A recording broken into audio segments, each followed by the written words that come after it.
We have our first question here from Leon Jennings of Asian Persuasion MMA. Leon, please go ahead. Hey, Mehdi, just wondering, what did you learn in your One Championship debut? And what were your impressions of Rug's One debut? مهدی جان میگه از بازی اول توی وان چی یاد گرفتی و چه تجربه داشتی؟ والا بازی اولم توی وان بازی نمیشه گفت بازی خوبی بود، ولی من تقریبا میشد یه سال خورده‌ای بازی نکرده بودم و یه مقدار چون وزنم کم بود و از بدنم زیاد داشتم کار میکشیدم افتقان داشتم و دیگه بازی رو واگذار کردم، وگرنه نمیتونستم بازی خیلی راحت‌تر این حرف رو بزنم. Mehdi said that he hadn't fought for over a year and a half and he was a bit rusty and he had to gain a lot of weight for the fight and that caused him to slow down a bit and he feels like he could have won that fight easily if he were to run it back. Your thoughts on Rug's One Championship debut? نظر در مورد دیبیو چی؟ یعنی نظر در مورد فایت اول بد بود یا خوب بود؟ خودم راضی نبودم چون من این بازی رو باید می‌بردم. بازی رو چون من جلو بودم و من روی مانت حریفم نشسته بودم وقتی که قندم افتاد خودم راضی نبودم. بازی رو من باید 100% می‌بردم که نتونستم. Mehdi said it again for his own fight. He said he should have won that fight. He made a mistake and he can't stop thinking about it. Can't wait to get it back. Our next question here is from Ivan Stewart of Dugout Philippines. My first question is, right now, Brandon Vera is back and training apparently for his fight against Argent. So entering your fight on Thursday, how would this impact your chase for Brandon's belt? میگه این فایتی که برندن داره چجوری تاثیر میذاره برای شما که مثلا میخوای برید دنبال بلت؟ فرقی برات داره یا نه؟ براندون ویرا؟ آره. خب مطمئنا ایشون صاحب کمربند این سازمانه و خیلی خوبه که دنبال کنی بازیشو و پیگیری کنی ببینی چجوری بازی میکنه. براندون ویرا یه قهرمانه دیگه، قهرمان این سازمانه و مطمئنا خوب بوده که صاحب کمربند شده و ما هم تلاش میکنیم که برسیم به کمربند انشاءالله اگه خدا بخواد. Mehdi says Brandon's a good champion. We have to respect him, but it doesn't really make a difference for him. He's going to continue on his journey and keep working and grinding till he gets back up there. It doesn't matter who's up there, though. All right, just a quick follow-up. Since you said Brandon is a good champion, how do you find him then? Like, what do you think? What are your thoughts about him? نظرت در مورد برندن کلاً چیه؟ فایتر خوبیه و من خودم به شخصه خوشم میاد از مسابقه‌هاش. فایتر خوبیه، حواس جمعه و واقعا یه قهرمانه. ولی خب اینم بگم بچهای ما اومدن که صاحب کمربند این سازمان بشن، مخصوصا سنگین وزنامون. He says he likes Brandon. He thinks he's a good guy. He follows his fights. He thinks Brandon's always focused and ready to fight. However, he says the heavyweights that have come from Iran, they have come and they will take that belt, even with the hiccups they've had recently, but they'll stay focused until they get that belt.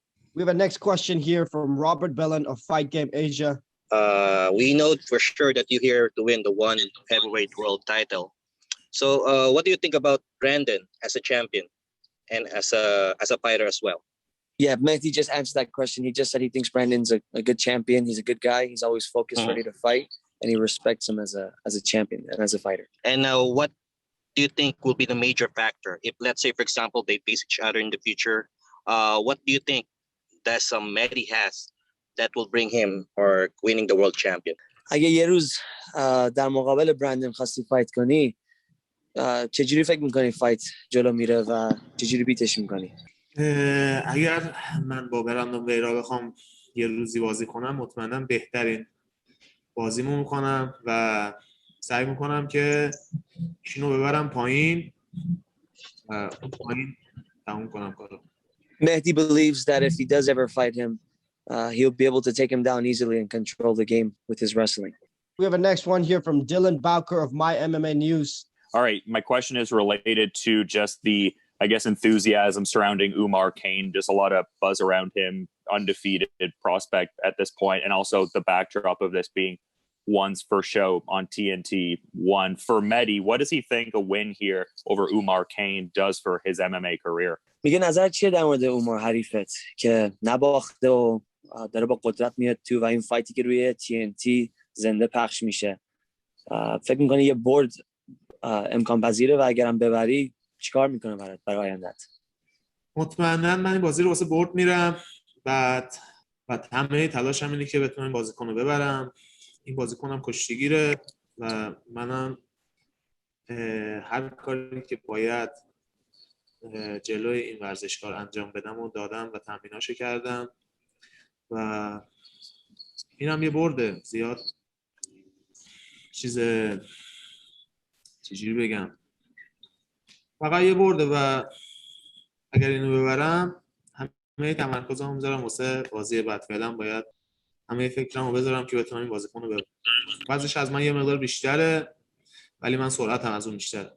Mehdi believes that Omar has good wrestling, but he's prepared extensively for him, and he believes he will go in there and win the fight. He's not looking past him. He's focused on this fight. He believes if he does win, it'll just be another win. But he believes he will have what it takes to win that fight, and he'll come out victorious. Jude Briosos from Overtime Heroics with his next question. Your last loss against Kang Ji-won was bitter. You had him in a very dominant position and seemed to be heading for the win, but then you unfortunately end up losing via TKO. So, fighting a very dangerous opponent this time, what are the adjustments or preparations that you took in order not to commit the same mistakes again? یه فایت قبلیت خوب بردی پایین حریفتو، داشتی برنده میشدی و آخرش هم باختی با TKO. چه تغییراتی انجام دادی که توی این بازی بعدی همچین اتفاقی پیش نیاد؟ من بازی قبلیم تقریبا میشه گفت وزنم خیلی از حریفم کمتر بود. تقریبا میشه گفت من 20 کیلو نسبت به من حریفم وزنم پایینتر بود.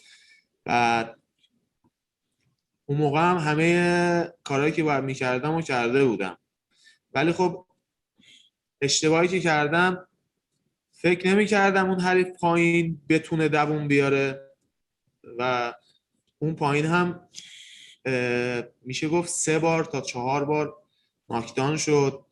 نباید اینجوری میشد، ولی خب دیگه من قندم افتاد. همونجور که دیدید من نشسته بودم رو مانتش داشتم میزدمش، ولی خب یک لحظه قندم افتاد. و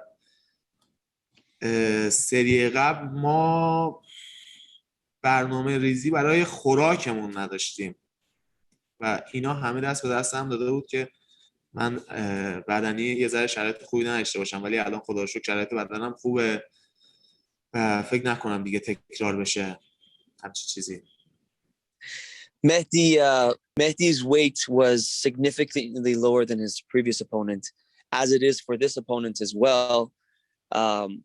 There was a lot of complications. Doesn't want to bring any excuses, but there was a lot of complications he had leading up to the fight, and he had to put on a lot of weight as well, which affected him in the fight, and that shouldn't have happened. But for this next fight, they've made the proper adjustments. They feel good and they're ready to go. و بگین که من اون بازی رو فایتر نداختم، من به شرایط بدنیم باختم، وگرنه من به اون فایتر اصلا نمیباختم. Mehdi says he would have under no circumstance lost to him. Again, he doesn't want to bring any excuses, but leading up to the fight, he had a lot of complications, which caused him to not feel well. But again, no excuses. If he were to run it back, he would get a win on that. Mehdi, speak about your opponent, Omar Kane. What do you think are his biggest strengths and what are his biggest weaknesses?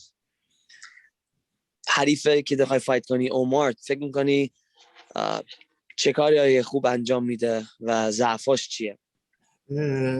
عمر کشتیگیر خوبیه، زور خوبی داره، ولی اون چیزی که من توی مبارزه قبلیش دیدم روی دستاش مسلط نیست. اوکی. امیدوارم که ما بتونیم از این ضعفش استفاده کنیم و بازی رو ببریم. Mehdi believes Omar has great wrestling, good strength. However, he believes his stand-up is very weak. Also, Mehdi believes his wrestling is superior to his, and he's expecting a win. If you win this fight against Omar, Kang Ji-won is something that Mehdi keeps mentioning. Is that one person that he wants next? میگه این فایت اگه برنده شی دوست داری با حریف قبلیت باز فایت کنی؟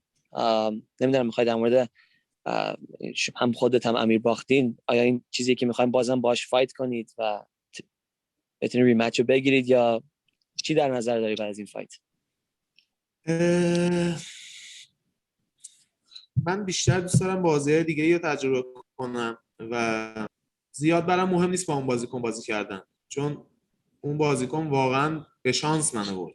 اگه بخوای حساب کنی شانسی منو برد. من بازی رو کاملا جلو بودم و اینو فکر کنم اونایی که بازی رو دیدن کاملا متوجه شدن. شاید خیلی از جاها داور میتونست بازی رو تمام کنه، چون من وقتی توی 7 کارت بودم و داشتم میزدم شاید 2 بار یا 3 بار این بازیکن رفت، ولی خب نمیدونم چرا تمامش نکردن. ولی وقتی که منو داشت میزد من حتی ناکدانم نشده بودم، داور بازیمو تمام کرد. 5 ثانیه مونده و بازی رو تمام کرد. شاید اگر من استراحت میکردم برمیگشتم. Mehdi believes that his previous opponent was very lucky. He believes as he had him in the half guard, a few of his blows, the ref could have even stopped the fight, but for some reason the fight was not stopped. And if it wasn't for the complications leading to that fight, it wouldn't have ended the way it did. And he believes he wasn't even out when the ref did stop the fight, considering the time was almost over. But he's not he's just focusing on this fight. If that fight ever comes up, he'll take it. But right now he's solely focused on Umar. We have this next question from Dylan Bowker of My MMA News. Hi there. My question was related to just the seemingly perpetual growth of the weight division. I mean, some of the names like Brandon Vera and Arjun Bowler have already been mentioned, and for good reason. But you also have names coming aboard like Buchecha, Gordon Ryan, Dustin Johnson. I'm kind of wondering what Mehdi's thoughts are on being part of a division that seemingly just keeps galvanizing and getting stronger seemingly by the week. میگه که توی سنگین وزنای وان به غیر از برندن و آرجن خیلی حریفای فایترهای خوبی اومدن و نظر چیه کلا در مورد هیوی ویت دیویژن این وان و فکر می‌کنی چجوری آینده جلو میره تو این دیویژن؟ توی الان بخوای حساب کنی لول سنگین وزنای وان واقعا تو دنیا داره حرفی برای گفتن داره و همه فایترهای سنگین وزنش تقریبا فایترهای خوبی هستن و رزومه خوبی دارن و دوست دارم که توی وان بمونم و بازی‌های خوبی بکنم. Mehdi believes One has done a phenomenal job stacking the heavyweight division. He thinks One's heavyweight division is one of the most competitive divisions out of any promotion. And he's excited to be a part of this division and he's excited to grow. From Leon Jennings, Asian Persuasion MMA. How do you feel about competing so early in the morning? نظر چیه در مورد فایت کردن توی صبح زود؟ دوستش نداره. He doesn't like it. And a quick follow-up question, what's his thoughts about the rest of the stacked card? نظر در مورد کارتی که هستی چیه که انقدر کارت خوبیه؟ واقعا باعث افتخار منه که این سازمان من لایق دونسته که توی این کارت بذاره و همه تلاشمو میکنم که بتونم جزو برنده های این بازی باشم و بتونم یه بازی خیلی خوب به اجرا بذارم. He feels privileged to be on this card. He appreciates One putting him on this card and he is prepared and he is ready to put on a show and come out victorious. Mehdi, can you give us your predictions for the main event? Demetrius Johnson versus Adriano Moraes and also Eddie Alvarez versus Yuri Lapikis. فکر می‌کنی کی برنده میشه توی فایت دمیتریوس و آلوارز در مقابل حریفشون؟ من دوست دارم که آلوارز برنده شه. در مورد اولی چی؟ اولی رو حدس میزنم که آلوارز خیلی بهتر کار میکنه. هم پایین مسلطه هم تو سر پا میتونه بازی رو خوب کنترل کنه و بازی کنه. He believes Alvarez and Mighty Mouse will come out victorious and he thinks they're both equipped to win those fights easily. We're going to move into some rapid fire questions. So I'm going to ask him some questions. Whatever comes to mind first, just let me know. If you could have one superpower, what would it be? اگه میتونستی یه قدرتی داشته باشی که چیز باشه استثنا باشه چیه؟ متوجه نشدم. یه قدرت، یه چیزی مثل اگه میتونستی یه چیزی داشته باشی از لحاظ قدرتی چی بود؟ چیه؟ من همون چیزی که دارم و دوست دارم، کشتیه. ما He'd ایرانی‌ها like to be واقعا he'd like to خوبه. be extremely well at wrestling. The best. What is one of your all-time favorite movies? یکی از فیلم‌های مورد علاقت چیه؟ تو چه زمینه‌ای؟ هر فیلمی. بهترین فیلمی که دوست داری. چی بگم والا؟ حد سریال یه فیلمی بگو. اگه بخوام یه فیلم بگم که آخرین سامورایی دوست دارم، خارجیه. He says The Last Samurai. One ice cream flavor for the rest of your life. What flavor is he picking? اگه یه طعم بستنی قرار باشه تا آخر عمرت بخوری چه طعمیه؟ بستنی سنتی ایرانی. Traditional Iranian ice cream. What's his favorite food? غذای مورد علاقت چیه؟ باقالی پلو با گوشت. Meat with Persian rice. Favorite country that he's been to? بهترین کشوری که رفتی؟ قشنگترین کشوری که رفتم سینگاپور فکر کنم. سینگاپور. Who's his favorite one championship athlete? فایری که تو وان هستش که مورد علاقت کیه؟ همین دوتا سواک وزنی که توی وان توی کارت خودمون هستن، آلوارز و اون یکی بنده خدایی که Mighty Mouse and Eddie Alvarez. That's it for us. Thank you so much for your time, Mehdi. All the best in the circle.